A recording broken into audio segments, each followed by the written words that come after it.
ప్రతిపక్షంలో అనేక మాటలు చెప్పిన రేవంత్ రెడ్డి గారు ఈరోజు అధికారం ఎక్కిన తర్వాత వీళ్ళందరూ కళ్ళకు కనబడతలేరు. నిన్న ఓటు బ్యాంక్గా వాడుకొని ఈరోజు వారి వంక కూడా చూస్తలేరు.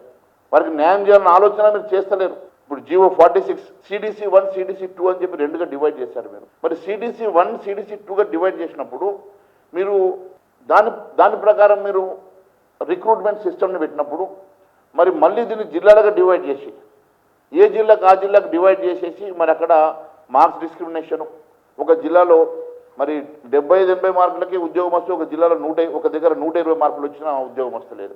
మరి అందరూ తెలంగాణ బిడ్డలే కదా.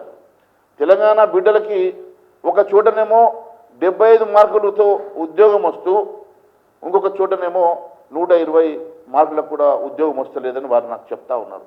నేను అడుగుతా ఉన్నాను, మరి ఒకవేళ ఒక చోట 1000 ఉద్యోగాలు ఇచ్చి ఇంకో చోట 50 ఉద్యోగాలే మీరు ఈ లెక్కన మీరు ఒకవేళ ఇవ్వదలుచుకుంటే, ఎందుకంటే కమిషనరేట్ ప్రకారం మీరు డివైడ్ చేసినప్పుడు ఒక కమిషనరేట్లో ఒక ప్రాంతంలో ఎక్కువ ఉద్యోగాలు ఇచ్చి ఒక ప్రాంతంలో తక్కువ ఇస్తే మాలాంటి ఆదిలాబాద్ లాంటి జిల్లాలో అత్యధికంగా ఉన్నటువంటి గిరిజన బిడ్డలకు అన్యాయం జరగదా?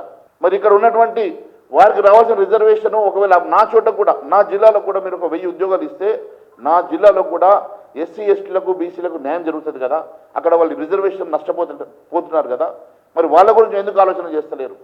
మరి అన్ని ప్రాంతాల్లో ఒక కానిస్టేబుల్ని మీరు రిక్రూట్ చేసిన తర్వాత స్పెషల్ ఫోర్స్ అనో లేకుంటే వాళ్ళు రిజర్వ్ ఫోర్స్ అనో వాళ్ళను మొత్తం మీ మహబూబ్నగర్ జిల్లాలో వాడుకుంటారు, వరంగల్ జిల్లాలో వాడుకుంటారు. వీళ్ళ సర్వీసెస్ వాడుతున్నప్పుడు రాష్ట్రం అంతా కూడా ఒకే రకంగా మీరు న్యాయం చేస్తే బాగుంటుంది కదా. దీని గురించి ఎందుకు ఆలోచన చేస్తలేరు?